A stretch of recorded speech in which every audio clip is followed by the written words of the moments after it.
kita semua masuk di dalam doa.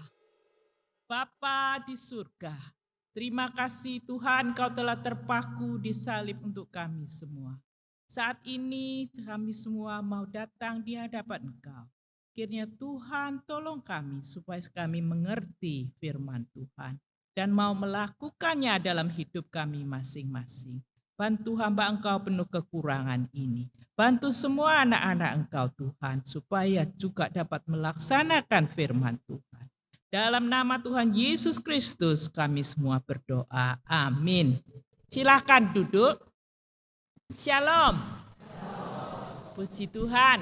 Hari ini kita semua bisa sekali lagi bersama-sama merenungkan sebagian firman Tuhan. Dan hari ini adalah hari yang istimewa. Kalau kita melihat ternyata hari ini banyak nama-namanya. Dalam minggu ini dinamakan Minggu Pekan Suci. Kalau Pekan Suci itu ada gambarannya di situ. Gambarannya di situ ada gambaran yaitu tentang Paskah, masa Prapaskah minggu terakhir. Ada Palem, ini adalah kemarin itu Minggu Palem. Dan juga di sini kita juga bisa melihat selain ada Palem ada gambar-gambaran yang lain, yaitu kalau kita melihat ada juga di situ di Pekan Suci ini Tuhan Yesus membasuh kaki murid-muridnya. Dan juga ada perjamuan terakhir dan Jumat ini Jumat Agung. Yaitu kita memperingati kematian Tuhan Yesus di salib. Dan juga kita semua juga akan memperingati pada hari Paskah itu adalah tentang kebangkitan Tuhan Yesus dari antara orang mati. Nah, kita sekarang ini mau melihat firman Tuhan. Saya ambil dari Injil Matius pasal 21 ayat yang pertama sampai dengan ayat yang ke-10. Injil Matius pasal yang ke-21 ayat pertama sampai dengan ayat yang ke-11. Maaf ya, jadi kita akan membacanya bersama-sama. Saya di sini ini sudah menayangkan di layar. Kita bersama-sama membaca ya. Ini dari terjemahan baru yang kedua. Yaitu Matius pasal 21 ayat pertama sampai dengan ayat yang ke-11. Mari kita membacanya bersama-sama. Yesus dielulukan di Yerusalem. Mari. Ketika Yesus dan murid-muridnya telah mendengar dan tiba di Betfage di Bukit Zaitun, ia mengutus 2 orang muridnya dan dengan pesan, pergilah ke kampung yang di depanmu itu, dan di situ kamu segera akan menemukan seekor keledai betina tertambat dan anaknya ada di dekatnya. Lepaskanlah kedua keledai itu dan bawalah kepadaku. Jikalau ada orang menanyakan sesuatu, katakanlah Tuhan memerlukannya. Ia akan segera mengembalikannya. Hal itu terjadi supaya digenapi firman yang disampaikan melalui nabi. Katakanlah kepada putri Sion, lihat rajamu datang kepadamu. Ia lemah lembut dan menunggang seekor keledai dan seekor anak keledai beban. Lalu pergilah murid-murid itu dan berbuat seperti yang ditugaskan Yesus kepada mereka. Mereka membawa keledai itu bersama anaknya, lalu mengalasinya dengan jubah luar mereka. Dan Yesus pun duduk di atasnya. Orang banyak yang sangat besar jumlahnya menghamparkan pakaiannya di jalan. Ada pula yang memotong ranting-ranting dari pohon-pohon dan mendebarkannya di jalan. Orang banyak yang berjalan di depan Yesus dan yang mengikutinya dari belakang berseru, Hosana bagi anak Daud, Diberkatinya dia yang datang dalam nama Tuhan. Hosana di tempat yang maha tinggi. Ketika ia masuk ke Yerusalem, gemparlah seluruh kota itu dan orang berkata, "Siapakah orang ini?" Orang banyak itu menyahut, "Inilah Nabi Yesus dari Nazaret di Galilea." Seperti tadi telah saya sebutkan, kemarin ini disebut Minggu Palem. Kalau Minggu Palem itu mengapa disebutkan itu karena orang-orang datang dengan palem. Kalau kita melihat Tuhan Yesus di dalam Minggu Palem itu pada Tuhan Yesus ini berjalan menuju ke Yerusalem. Dan berjalan menuju Yerusalem ini dia dari saat itu disebutkan di sini tiba di Betfage di Bukit Zaitun. Nah, di Betfage itu di mana saya sebutkan tunjukkan ya ini ternyata satu kota kecil dekat Yerusalem. Nah, pengalaman Yesus ini menuju ke Yerusalem ini sangat penting disebutkan di berbagai kitab suci, yaitu Injil, 4 Injil itu muncul semua, yaitu kalau di Injil Matius, Markus, juga Lukas, di Yohanes semuanya muncul. Nah, di sini disebutkan Yesus berada di Betfage. Kalau di situ ada gambaran di situ, saya tunjukkan itu ada warna merah, yaitu dekat sekali dengan Yerusalem. Dan sebelumnya di Betani itu adalah juga dekat di situ, yaitu Tuhan Yesus membangkitkan Lazarus. Nah, menuju Yerusalem, di sini banyak artinya menuju Yerusalem itu untuk apa? Karena Yesus menuju Yerusalem akan menghadiri, juga akan mengalami segala macam peristiwa yang sangat menyakitkan di akhir daripada pelayanan Yesus. Ini sebut pekan suci ini. Nah, apa yang terjadi di situ? Ketika Yesus mendekati itu, Yesus mengutus 2 muridnya. 2 muridnya Tuhan Yesus ini diutus untuk apa? Disebutkan diutus untuk, dikatakan untuk pergi ke sana menemukan seekor keledai betina tertambat dan anaknya yang di dekatnya. Jadi Yesus mengatakan di situ ada keledai dan juga ada anaknya. Nah, apa yang disebutkan di situ? Kalau ada orang menanyakan, dikatakan Tuhan Yesus memerlukannya dan lalu dibawa ke Yesus.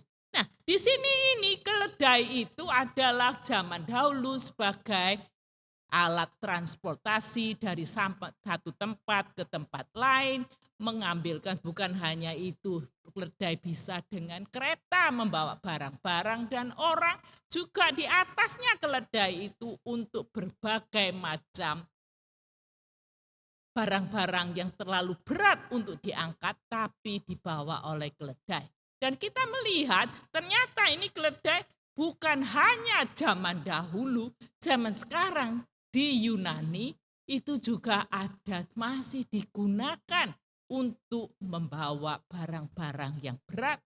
Dan juga turis-turis ini adalah di Santorini yang juga pergi dengan keledainya. Mereka itu naik turun, naik tangga. Bahkan keledai itu bukan hanya sebagai alat transportasi, tapi berguna juga dagingnya ini bisa dimakan dari sebagian orang. Dan di gambar itu ditunjukkan keledai itu juga dipakai sebagai penjaga kawanan domba, kawanan kambing. Kalau mau diserang oleh serigala atau oleh binatang buas, keledai ini sebagai penjaga dengan suaranya keras supaya mau menyingkirkan semua yang mengganggu. Nah, zaman itu Tuhan Yesus menyuruh kedua muridnya untuk mengambil 2 keledai. Nah, 2 keledai ini mempunyai pemilik. Dikatakan di situ kalau ada yang menanyakan, katakan Tuhan memerlukannya. Siapa ini? Ya ini pemiliknya. Lah kok sekarang ini suruh mengambil. Lah sekarang ini bayangkan, saudara kalau dulu alat transportasinya itu keledai. Nah, sekarang ini bukan hanya keledai, tapi juga alat transportasi. Tadi saya katakan ini adalah binatang yang sangat berguna dan sangat penting, yaitu untuk orang-orang saat itu. Lalu orang mengatakan, Tuhan memerlukannya. Loh, kalau saudara punya sesuatu, entah apa itu yang berharga, entah itu kalau ada alat transportasi sekarang ini sepeda motor atau mobil atau apa yang berharga, tiba-tiba mengatakan Tuhan memerlukannya, mau diambil. Loh kok begitu? Apa barang kecil diambil orang sudah marah-marah. Pen kecil ini diambil orang juga sudah ribut. Nah ini begitulah. Ini dikatakan Tuhan memerlukannya, disuruh mengambil. Saya bertanya kepada teman-teman, kalau Tuhan Yesus saat ini datang kepada saudara, mengatakan Tuhan memerlukan Anda, Tuhan memerlukan saudara. Apakah Tuhan kalau mengatakan saudara mau memberi diri saudara pada Tuhan? Tuhan Yesus sudah mati di kayu salib. Jumat ini kita akan memperingati Jumat Agung.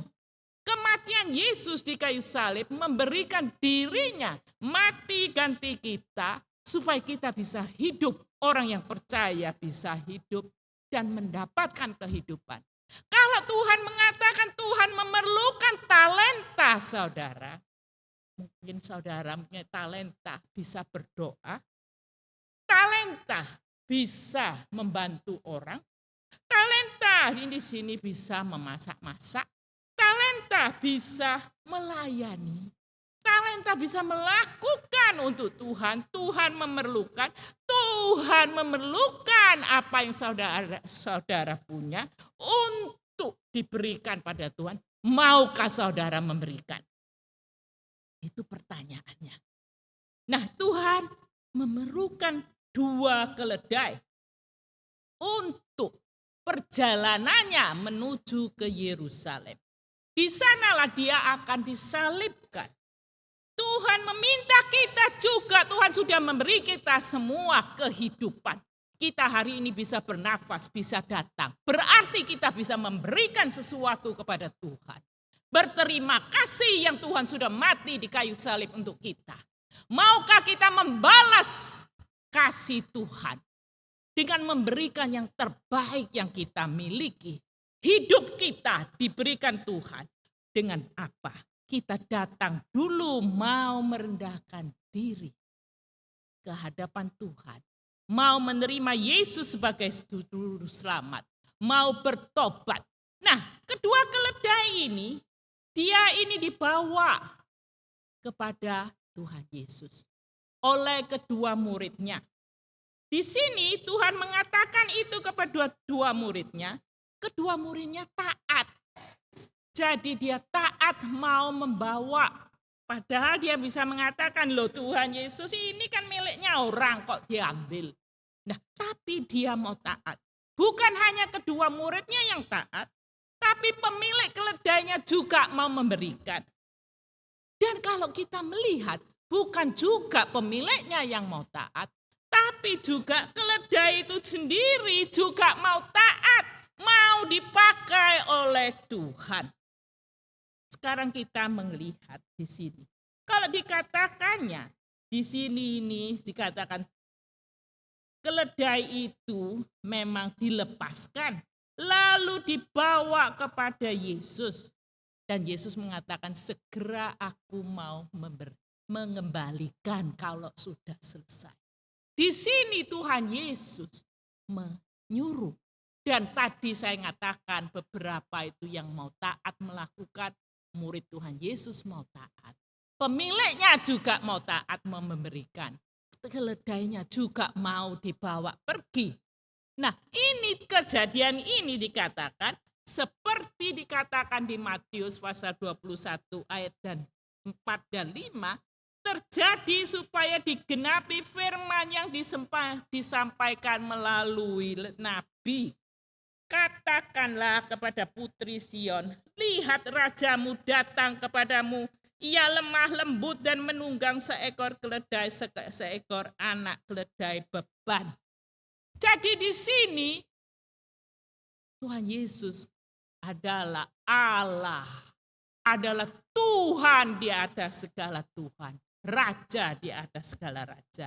Dia bukannya datang dengan gegap gempita, dengan segala macam itu yang mewah, tapi merendahkan diri, merendahkan hati, datang dengan menunggang seekor keledai.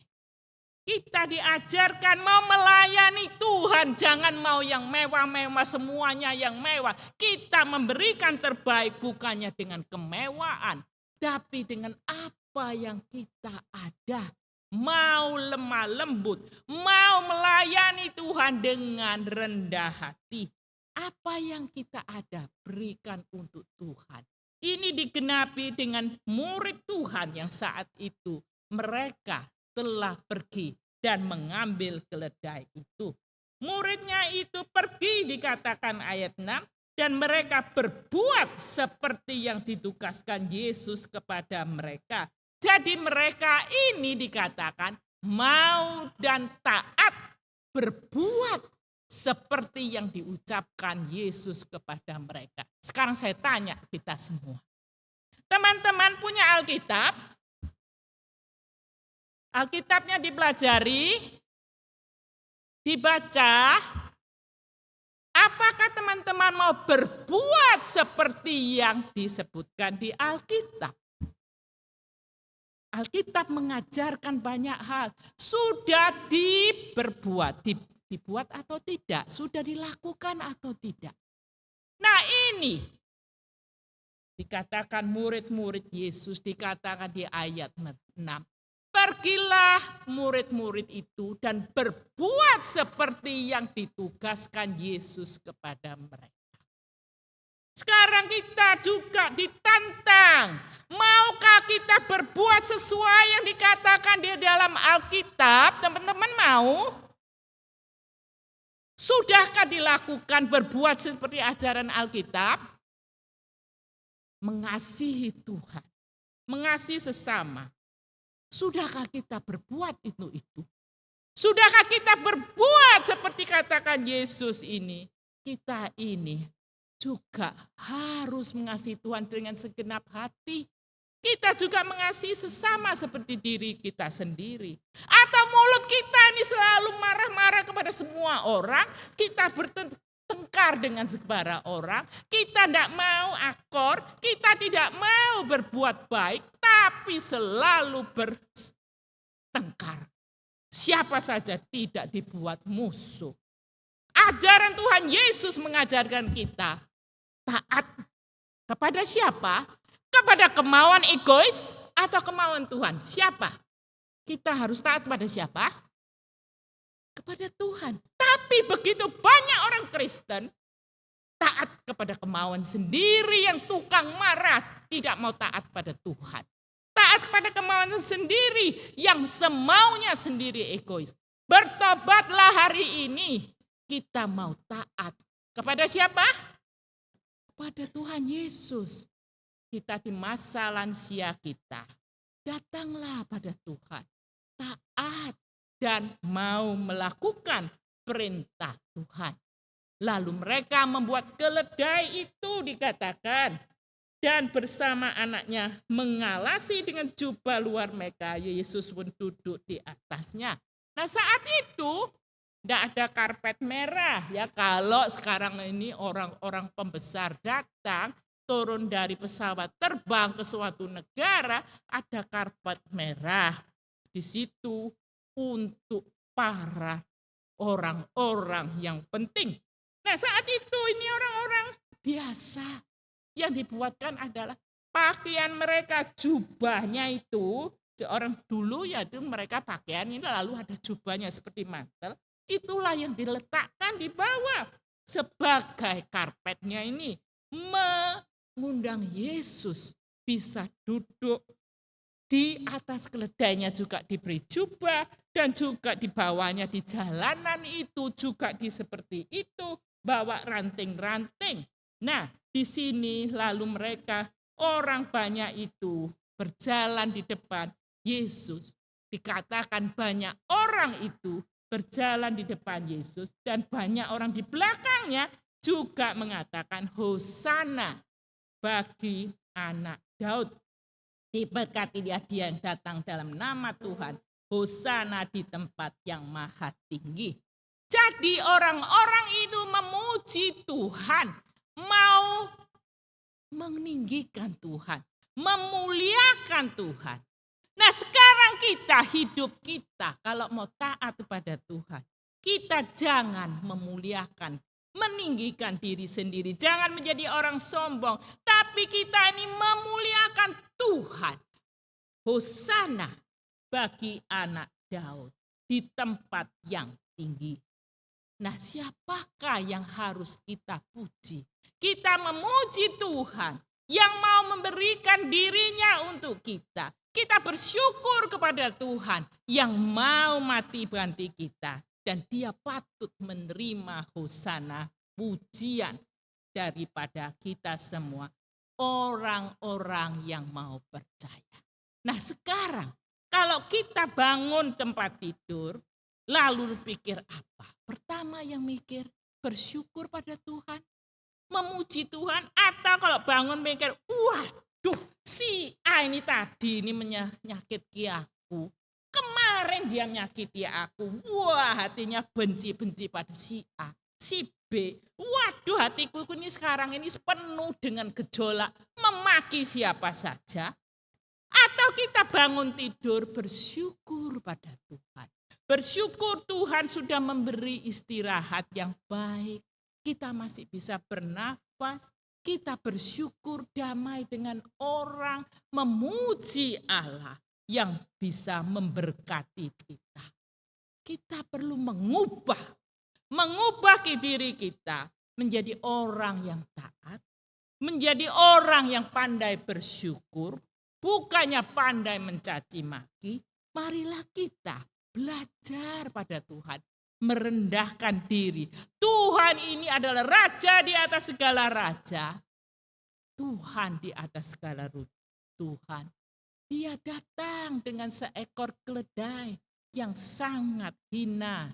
Yang kalau sekarang ini orang maunya pakai mobil-mobil yang mewah. Tapi itu dia binatang yang sangat sederhana.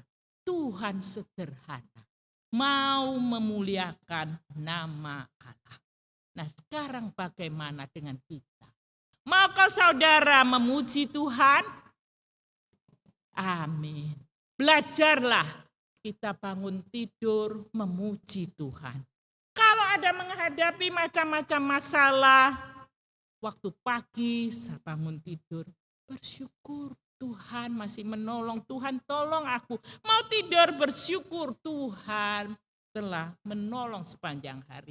Ada orang yang menyakiti, gak usah ribut-ribut, gak usah makan hati, datanglah kepada Tuhan.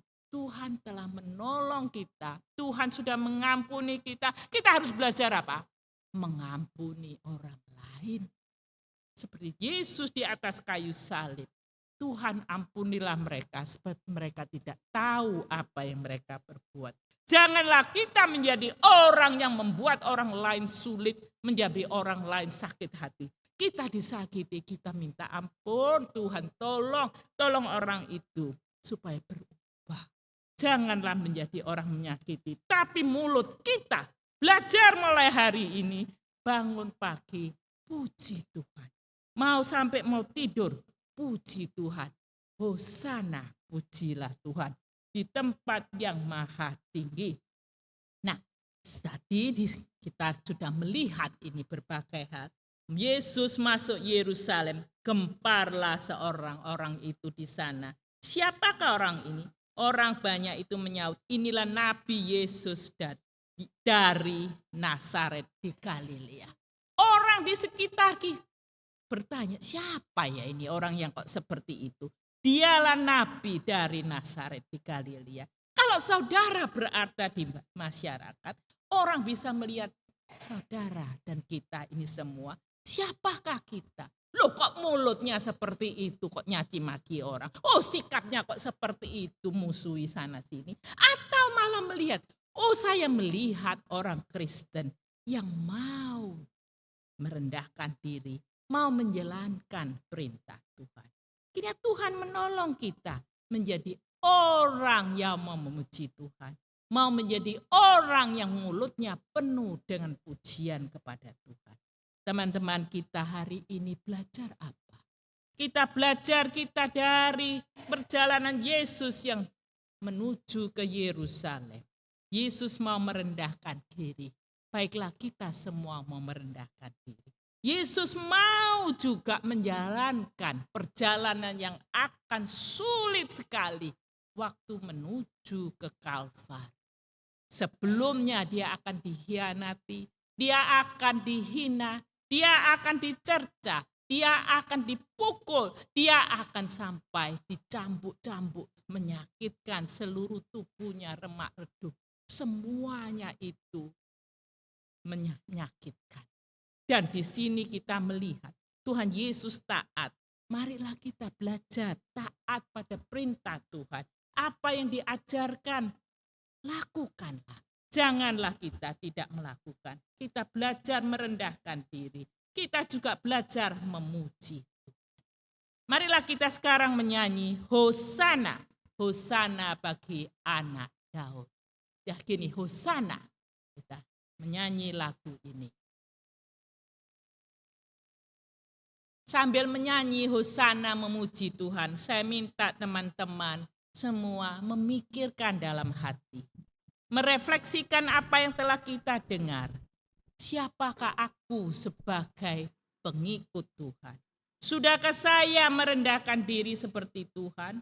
Sudahkah saya taat pada perintah Tuhan? Sudahkah saya ini mau memberikan yang terbaik untuk Tuhan? Kalau Tuhan memerlukan kita, atau kita orang egois, sudahkah kita memuji Tuhan? Mari kita menyanyi.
Karena ini senang memuji Tuhan, agak cepat.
kita semua berdoa di dalam hati.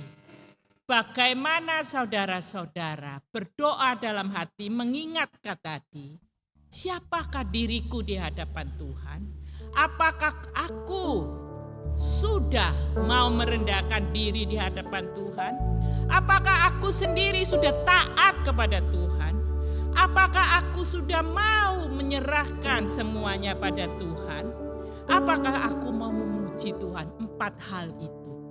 Kita mendengarkannya tadi sudah khotbah saya dan juga musik memainkan. Hari ini tidak ada doa bersama, biasanya selalu ada bersama satu grup, tidak ada, tapi semua orang berdoa sendiri. Diiringi musik mengingat, sudahkah saya mau taat pada Tuhan? Sudahkah saya mau supaya dipakai Tuhan? Kalau Tuhan memerlukan, supaya saya merendahkan diri. Sudahkah saya memuji Tuhan? Mari kita semua berdoa dalam diri sendiri.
Mari kita berdoa.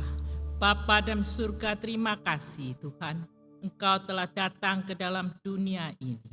Dalam seminggu ini sebagai minggu pekan suci ini Tuhan, kami diingatkan Tuhan telah datang kepada kami semua. Engkau Tuhan dalam perjalanan minggu terakhir di dunia ini Tuhan. Engkau dielu-elukan, tapi juga kami diingatkan. Kami semua ini harus taat seperti Tuhan Yesus datang. Supaya kami ini juga mau taat seperti Tuhan Yesus. Mau menjalani perjalanan yang begitu sulit. Sehingga mau mengorbankan dirinya bagi kami semua orang-orang berdosa. Bantu kami semua Tuhan supaya mau taat pada Tuhan. Mau juga Tuhan memberikan diri kami yang terbaik untuk Tuhan. Tuhan memerlukan. Kalau Tuhan perlukan, kami mau berikan untuk Tuhan. Tolong kami semua Tuhan mau berubah menjadi anak Tuhan yang taat pada ajaran Tuhan. Dan juga Tuhan membantu kami semua supaya kami mau merendahkan diri seperti Tuhan Yesus merendahkan diri untuk kami semua. Tolong kami memuji Tuhan dalam hidup kami. Tuhan tolong berubah supaya kami berubah menjadi yang lebih baik. Terima kasih Tuhan, kiranya nama Tuhan dipermuliakan. Amin.